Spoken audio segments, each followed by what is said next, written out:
Allied Statistics 2 BSc BCA ஸ்டூடெண்ட்ஸ்க்கான Allied Statistics 2 Madras university syllabus எப்படி prepare பண்ணுறது அப்படின்றத இந்த வீடியோவில் பார்க்க போகிறோம். இந்த வீடியோ வந்து ஒரு 4 கொஷின் பேப்பர் பேட்டர்னை யூஸ் பண்ணி தான் வந்து ஃப்ரேம் பண்ணியிருக்கேன். ஸோ இதையே டிபெண்ட் பண்ணி இருக்க முடியாது. பட் நம்ம இந்த 4 கொஷின் பேப்பர் பார்க்கும்போது நமக்கு என்ன ஐடியா கிடைக்குதுன்னா எல்லாமே தியோரிட்டிக்கல் பேஸ்ட் கொஸ்டின்ஸ் வந்து நிறையா இருக்குது. ஸோ அதை பேஸ் பண்ணி என்னெல்லாம் எக்ஸ்பெக்ட் பண்ணலாம் அப்படின்றது தான் இந்த வீடியோ. ஸோ ஃபர்ஸ்ட் 3 யூனிட் தான் இந்த வீடியோவில் இருக்கும். அடுத்த 2 யூனிட் தனியாக அடுத்த டாப்பிக்கில் கொடுக்குறேன். So first unit probability. இது ரொம்ப பேசிக்காக ப்ராபபிலிட்டியில் நமக்கு என்னென்ன டெஃபினிஷன்ஸ் தெரியணுமோ எல்லாமே தெரியணும். இது 2 மார்க் கொஸ்டின்லேயே வரலாம், இல்லை வித் 2 டாபிக் சேர்த்து 5 மார்க் கொஸ்டின்லேயே இருக்கலாம். ஸோ ஒரு தடவை 10 மார்க் கொஸ்டினில் கூட இருக்குது. என்னெல்லாம் டெஃபினிஷன்ஸ் பாருங்கள். ரேண்டம் எக்ஸ்பெரிமெண்ட்னா என்ன, சாம்பிள் ஸ்பேஸ், எல்லாமே தமிழில் நமக்கு அதோட அர்த்தம் என்னன்னு புரிஞ்சுதுன்னா அதை நம்மளோட ஓன் வேர்ட்ஸில் எழுத முடியும். ஸோ ரேண்டம் எக்ஸ்பெரிமெண்ட், சாம்பிள் ஸ்பேஸ்னா என்ன, ட்ரையல்னா என்ன, ஈவெண்ட்னா என்ன, probability, events, types of events, exhaustive event இருக்கு, mutually exclusive, equally likely, independent event. அந்தந்த ஈவெண்ட்னா என்ன, அதுக்கு ஒரு எக்ஸாம்பிள். இதை வந்து கிளியரா படிச்சு வச்சுக்கோங்க. 2 மார்க்ல கேட்டா 2 லைன்ல எழுதுற மாதிரி பாருங்க. 5 மார்க்ல கேட்டா அதையே கொஞ்சம் எலாபரேட்டா எழுதணும். And addition theorem statement, multiplication statement, base theorem statement, இதெல்லாம் 2 மார்க்ஸ்ல கேட்கலாம். அண்ட் 5 மார்க்ஸ் வரும்போது என்னென்ன கேட்டிருக்காங்க அப்படின்னா addition theorem, multiplication theorem, base theorem prove பண்ண சொல்லி கேட்டிருக்காங்க. And axioms. ஆக்சியம்ஸ்னாலும் ஆக்சியமேட்டிக் அப்ரோச்னாலும் ஒன்று தான். ஸோ அந்த ஆக்சியம்ஸ் இது 5 மார்க்லேயே இருக்கு, 10 மார்க்லேயே இருக்கு ஆக்சியம்ஸ்ன்றது. And approaches to probability. 2 types of approaches இருக்கு நமக்கு, கிளாசிக்கல், எம்பெரிக்கல் அப்படின்னு 2 விதமா இருக்கு. அந்த ரெண்டுக்குமே லிமிட்டேஷனும் இருக்கு, அட்வான்டேஜஸும் இருக்கு. ஸோ நார்மலா ப்ராபபிலிட்டிக்கு என்ன அட்வான்டேஜஸ்னு படிக்கணும், அதுக்கு என்ன லிமிட்டேஷன் படிக்கணும். இப்போ கிளாசிக்கலுக்கான அட்வான்டேஜ், கிளாசிக்கலுக்கான லிமிட்டேஷன்ஸ், எம்பெரிக்கலுக்கான அட்வான்டேஜ், எம்பெரிக்கலுக்கான டிஸ்அட்வான்டேஜ். இது எல்லாமே தியரி கொஸ்டின்ஸ் தான். இந்த கொஸ்டின்ஸ் வரும்போது நம்மளால ஒரு 10 லைன்ஸ்க்கு எழுதுற மாதிரி நம்ம ப்ரிப்பேர் பண்ணிக்கணும். இதெல்லாம் ஃபர்ஸ்ட் யூனிட்ல இருந்து எக்ஸ்பெக்ட் பண்ணும். அது தவிர ப்ராப்ளம்ஸ், பேஸ் தியரம் யூஸ் பண்ணிருக்கலாம், கண்டிஷன் தியரம் யூஸ் பண்ணிருக்கலாம், இல்ல ஜென்ரலான நமக்கு நார்மல் ப்ராபபிலிட்டி கொஸ்டின்ஸ் கூட இருக்கலாம். ஸோ ஃபர்ஸ்ட் யூனிட்ல இருந்து இந்த கொஸ்டின்ஸ்லாம் நம்மளால எக்ஸ்பெக்ட் பண்ண முடியும். செகண்ட் யூனிட்டுக்கும் தேர்ட் யூனிட்டுக்கும் ஒரு ரிலேஷன்ஷிப் இருக்கு. என்னன்னா ரேண்டம் வேரியபிளை தான் 2ஆ பிரிக்கிறோம். ஒன்று டிஸ்கிரீட் ரேண்டம் வேரியபிள், இன்னொன்று கண்டினியூஸ் ரேண்டம் வேரியபிள். டிஸ்கிரீட்ன்றது கவுண்டபிள், கண்டினியூஸ்ன்றது அன்கவுண்டபிள்.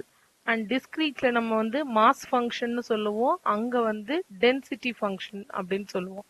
ஸோ மாஸ் ஃபங்க்ஷன்னா என்ன, டிஸ்கஸ் அபவுட் மாஸ் ஃபங்க்ஷன் அப்படின்னா அது one of the random variable. இது வந்து டிஸ்கிரீட் ரேண்டம் வேரியபிள சொல்றது தான் மாஸ் ஃபங்க்ஷன் அப்படின்னு ஆரம்பிச்சு எழுத தெரியணும். And properties of probability mass function, mass ஃபங்க்ஷனோட டெஃபினிஷன். அடுத்தது 2 விதமா அதுல இருந்து 2 ப்ராப்பர்ட்டிஸ் எடுத்துக்கிறோம். டிஸ்கிரீட் ரேண்டம் வேரியபிள் கீழே நமக்கு நிறைய டிஸ்ட்ரிபியூஷன்ஸ் இருக்கு. பட் நம்ம சிலபஸ்ல பைனாமியலும் பாய்சானும் தான் இருக்கு.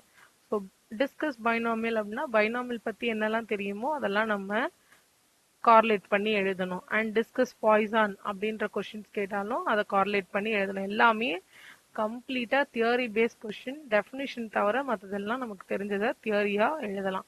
அண்ட் மீன் அண்ட் வேரியன்ஸ், இதுலயும் மீன் அண்ட் வேரியன்ஸ் படிக்கணும், அதுலயும் மீன் and variance. Application of binomial distribution, MGF of binomial, characteristics of binomial.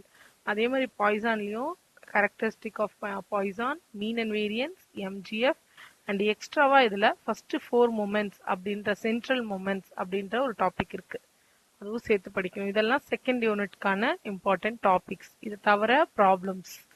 So problems வந்து இந்த யூனிட்ல இருந்து எவ்வளோ கேட்டிருக்காங்கன்னு பார்த்தீங்கன்னா ரொம்ப பர்சன்டேஜ் வந்து ரொம்ப கம்மி. தியரிக்கும் இம்பார்ட்டன்ஸ் கொடுக்கணும். இட்ஸ் கம்ப்ளீட்டான நமக்கு தெரியாது, கொஸ்டின் பேப்பர் ஒருவேளை ப்ராப்ளமேட்டிக்காக வந்தால் சால்வ் பண்ண தெரியணும். ஸோ ப்ராப்ளம்ஸும் படிக்கணும், தியரமும் படிக்கணும். தியரமுக்கு ஈக்குவல் இம்பார்ட்டன்ஸ் கொடுக்கணும்.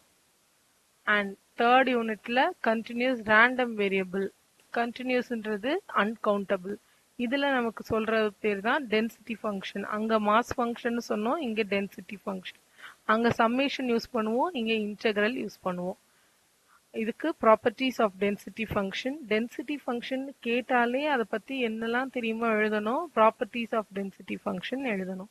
அண்ட் தென் கியூமுலேட்டிவ் டிஸ்ட்ரிபியூஷன், அதுக்கான ப்ராப்பர்ட்டிஸ். இதில் 2 டிஸ்ட்ரிபியூஷன் யூஸ் பண்ணுறோம். ஒன்று நார்மல், இன்னொன்று எக்ஸ்பொனென்ஷியல்.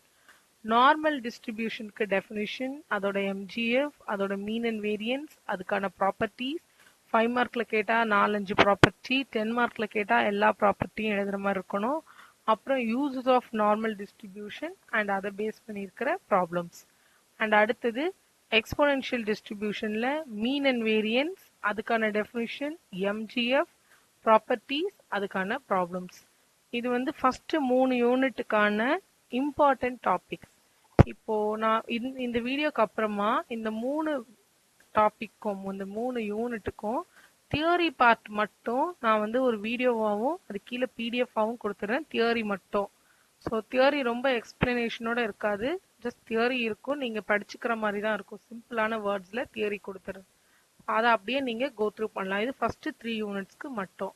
அடுத்த 2 யூனிட் வந்து நமக்கு நிறையா ப்ராப்ளம்ஸ் இருக்குது. அடுத்த 2 unit F test, T test, நமக்கு டெஸ்ட் இருக்குது, சை ஸ்கொயர் டெஸ்ட் இருக்குது, அனோவா இருக்குது, அதில் தியரியும் இருக்குது, சம்ஸும் இருக்குது. அப்படின்றதுனால அது நம்ம அடுத்த பார்ட்டாக பார்க்கலாம். இது 3 ஒரு பார்ட்டு, அது 2 ஒரு பார்ட்டுன்னு பிரித்து பார்க்கலாம்.